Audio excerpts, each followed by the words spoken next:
Hi everyone, how's everyone doing today? How do I look? I have a new haircut. I look different from my last video.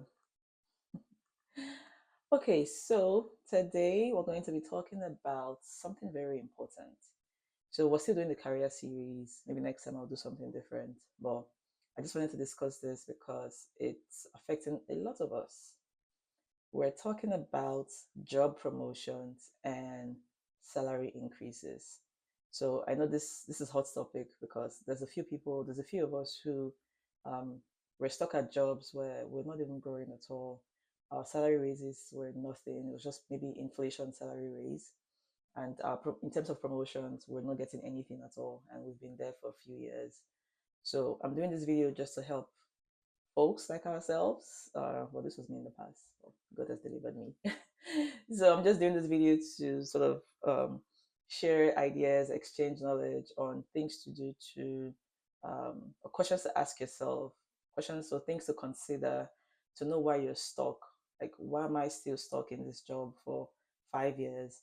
My salary hasn't changed. Maybe I started at 60K, and in 5 years, my salary is like 65K. That's not growth at all. Or you're asking yourself, why have I not been promoted? I guess in my own mind, I've been putting in hard work, but I'm not being recognized. I'm not being promoted. I'm not getting anything at all. So we're going to go through a few things to look at, a few things to consider, and how to help ourselves going forward. All right, let's go.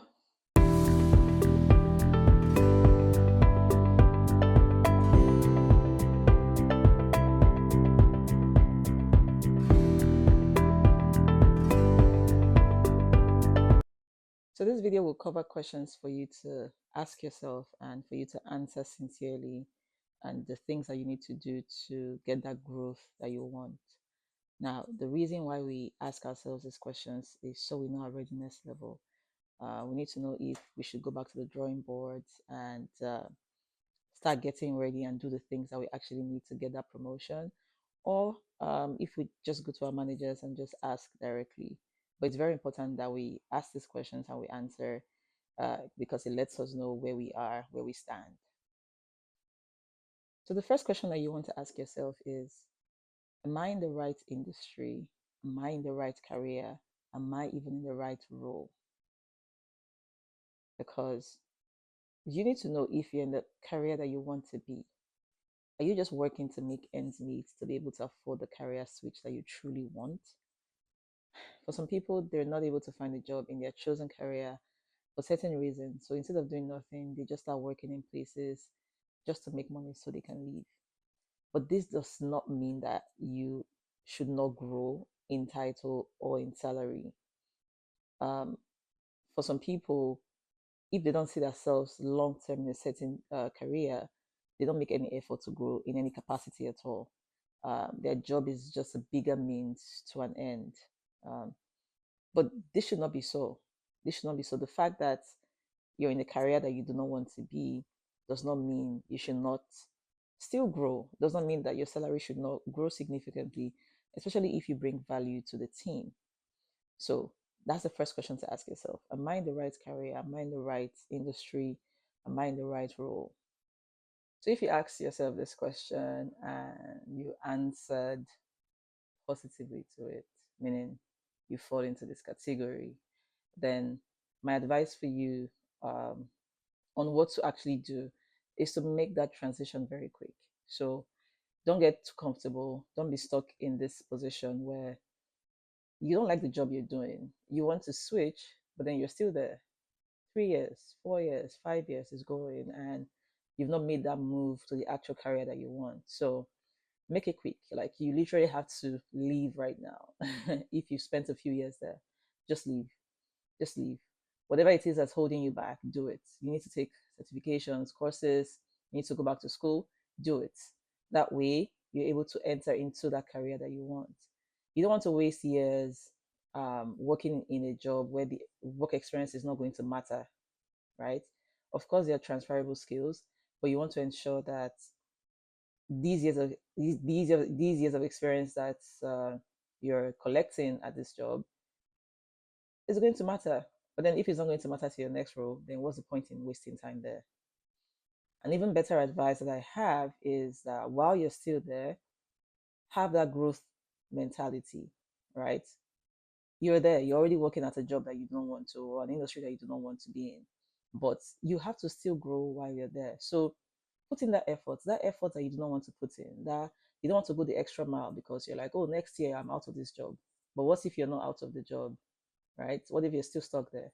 So have that growth mentality, put in your best work, create value, so that while you're waiting to get into the career that you want to be, you are being recognized, right? You're getting those promotions, you're getting those job raises, you're getting those pay increases that you should get while you wait for the promised land. Okay? So at least get paid more while in transition. Okay? Another question to ask is, what is my value to my team and to the company? What specific contributions have you made to the company's success? Have you exceeded your job expectations or just met them? Doing your regular day-to-day job is just meeting expectations. In order for you to actually exceed your job expectations, you have to go beyond your day-to-day, right? You might need to be involved in certain projects with your managers or with other departments. If there's escalations or special investigations as needed in certain cases, then you need to get involved, right? If you do tasks beyond your day-to-day, then you can confidently answer that you've exceeded your job responsibilities in this regard.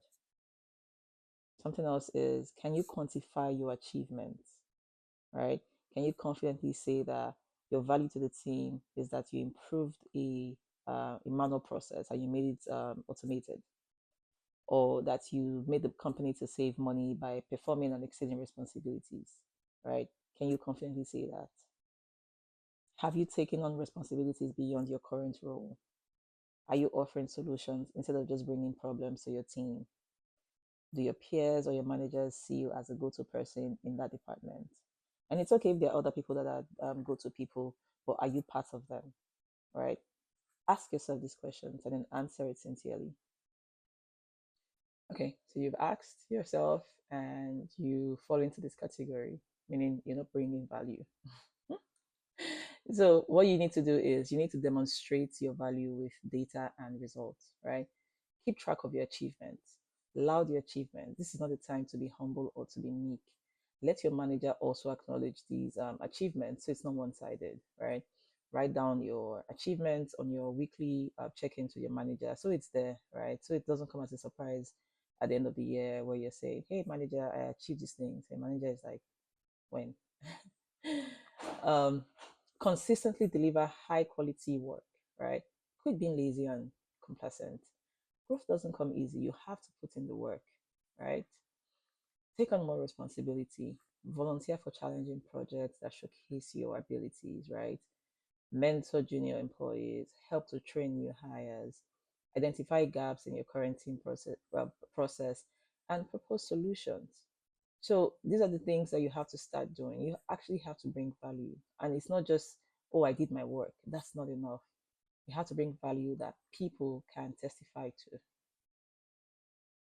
Another very important question to ask is, have I gained new skills that justify a raise or a promotion?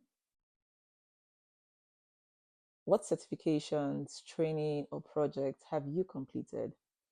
Some companies pay for the certification, so you don't even have to spend your own money. As an accountant, do you have your CPA? As an engineer, do you have your PNG? There's so many certifications out there that you can take to give you an edge. Have you developed skills that make you more valuable than when you were first hired? What are your Excel skills like? Is it still basic?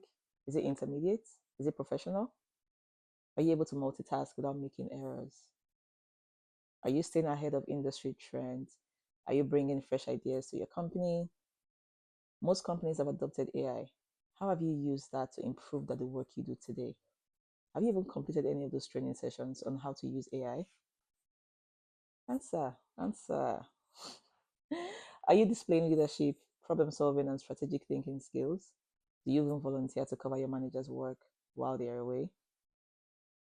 This particular question is very important because most of the time when you get considered for promotion, they review the skills that you have. They check to see, okay, this person's skill, does it match this level we're trying to promote them to? Oh, we're trying to promote you to a senior analyst, we're trying to promote you to a senior associate, we're trying to promote you to a team lead. Do you even have these skills? But then what better way to develop these skills than to work with people already in your team, than to get certifications, than to actually make use of what your company is offering? Or learn them from your manager. Let your manager be your mentor, or not just your manager. There are other people out there that can mentor you to get these skills. There's tons of places to get these skills, right? But this is very important. And if you're not doing this already, or if you don't have any skills that you could talk about or you could bring forward to show that you deserve a promotion, then listen to my next part. Okay, so the things to do: you need to develop in demand skills. In demand, though, not the skills that it's not even useful to what you're trying to do, right? You have to stay ahead by learning new technologies, new industry trends. If your team lacks anyone with technical expertise, then that's an opportunity for you to be the go to person for anything technical in your team. There's lots of situations like this where people's Excel skills or macros or VBA skills are very average and your team needs it. Why don't you learn it? Why don't you become that resource?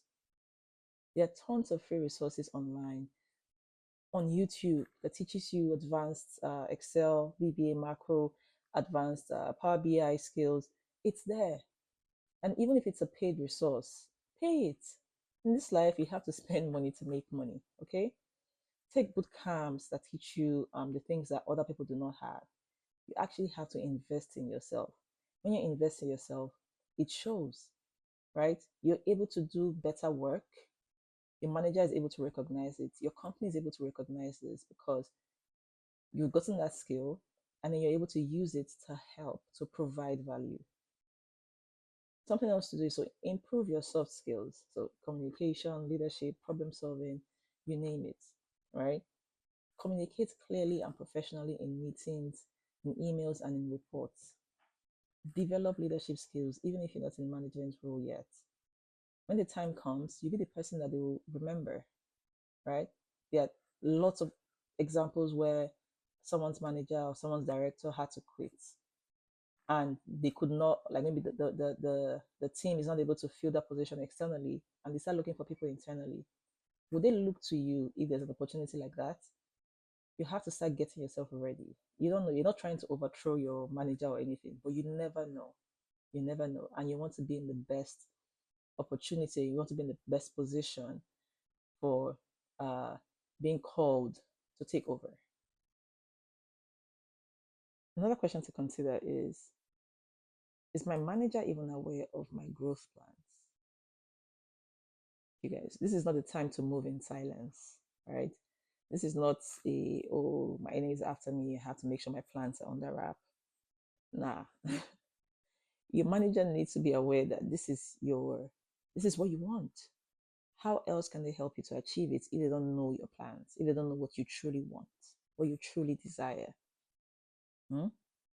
Does your performance review and your yearly goals include your growth plans, your actual growth plans? You don't have to lie.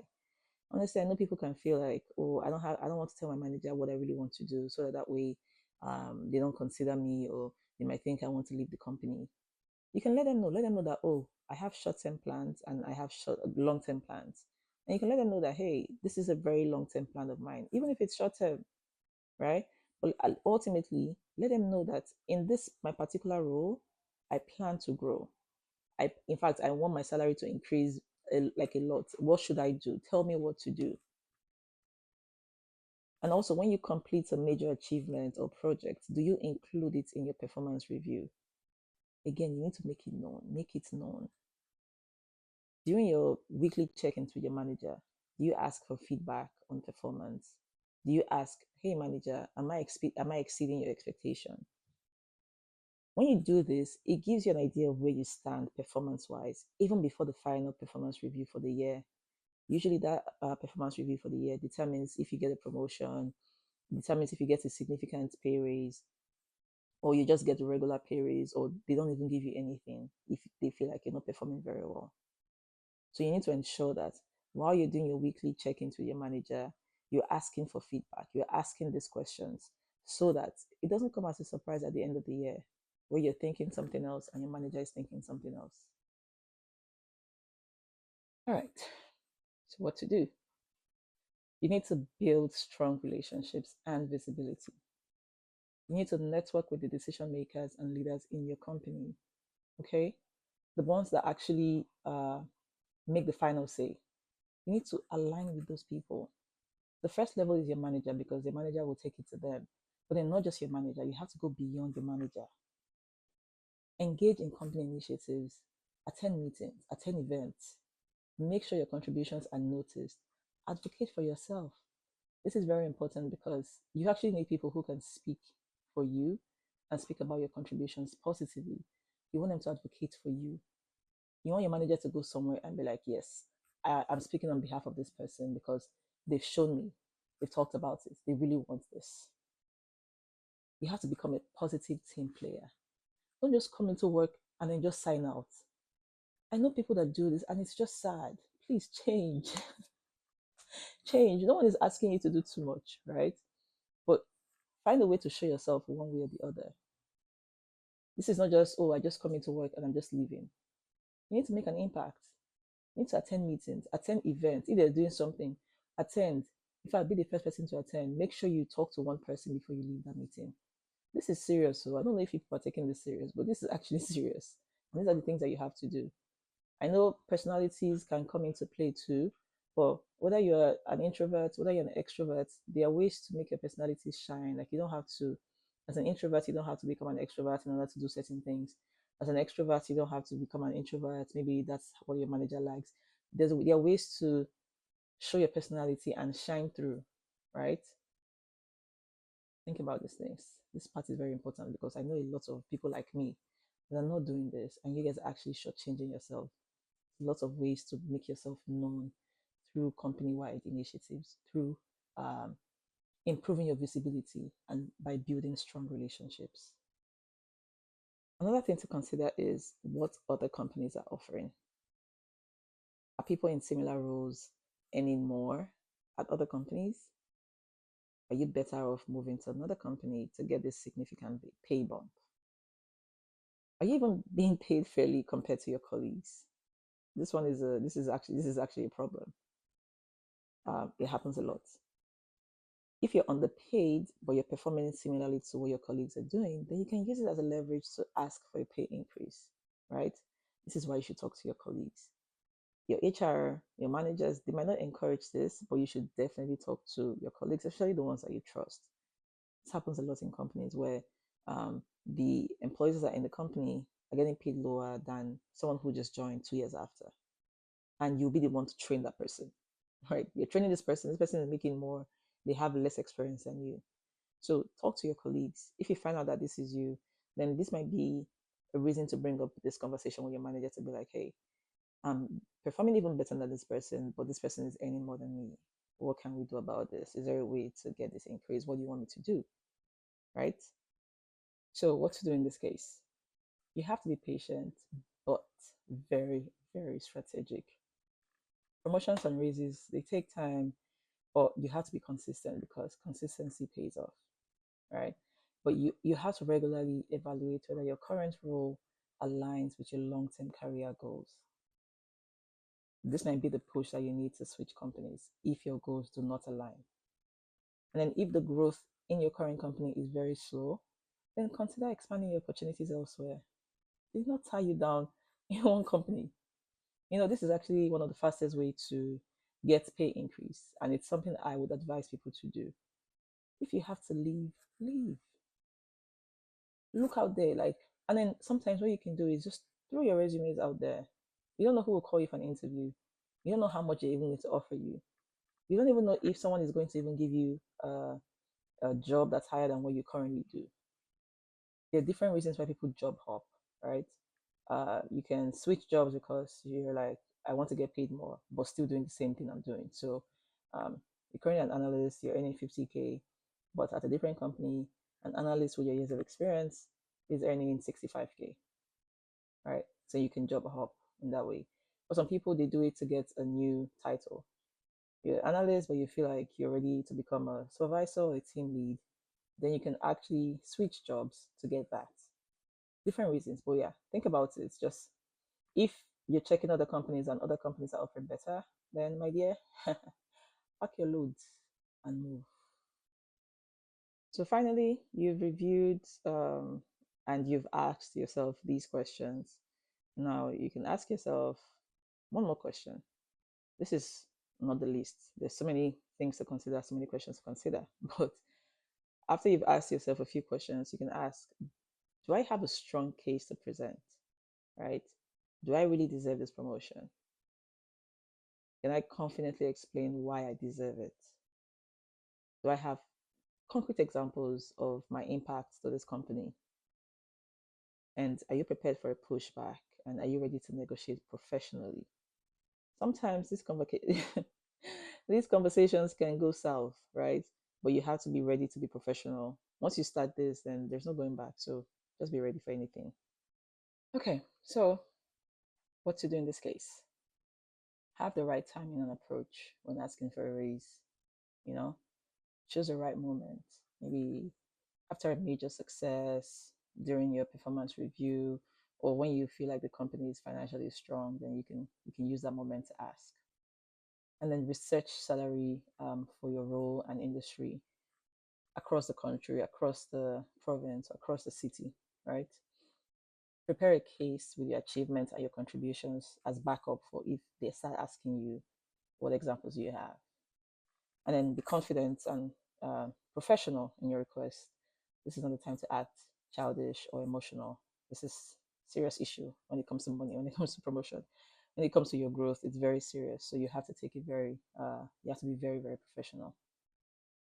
Okay, so I've been talking too much, so I'm just going to wrap it here, and we can continue in the comment section and just review anything that you want to discuss, and then I could add more suggestions if I remember in the comment section. But just to wrap this up, I'll just say that raise or promotion, it's not just given. You earn it by showing your worth, right? You have to be proactive. You have to position yourself as a value to the company. You have to stay focused, be strategic, and then just always look for ways to grow, right? Don't just be stagnant. Don't just stay in one place and you're not offering value, you're not getting anything, you're not giving anything, you're not getting anything. And then finally, for people that are in a job where they've put in a lot of work, they've exceeded expectations, and then there's absolutely no career growth or progression, and you know you're not in this for, for passion, right? Then it's time that you have a conversation with your manager because you've put in the work, you've reviewed all these questions, you've asked yourself, and you're like, I actually do this, and you're not getting anything. Then you need to have a serious conversation with your manager. And if that conversation with your manager is not going as planned, then this is the time to absolutely switch careers. It could be like a career thing. It could be, oh, in this particular industry, there's no growth at all, and you switch. Or it could be a company problem. Then you change companies, right? There's certain careers with no growth at all. Just just leave, leave. You didn't come to this earth to count stones. You didn't come here to come and help other people achieve their dreams. You did not come here just to make small money and just live life paycheck to paycheck. No. So if I'm talking to you, hmm, pack your bags, package your self-esteem and your worth, and run away. Go to that career where you will get paid well. Go to that industry, go to that company that would appreciate you and pay you well for the value that you're offering. Okay? Thank you so much, you guys, for staying to the end. Maybe some people skipped well. But yeah, thank you so much for listening to this. If you know someone who can benefit from this, then please share this video with them. And yeah, we'll meet again on our next topic. Thank you and bye.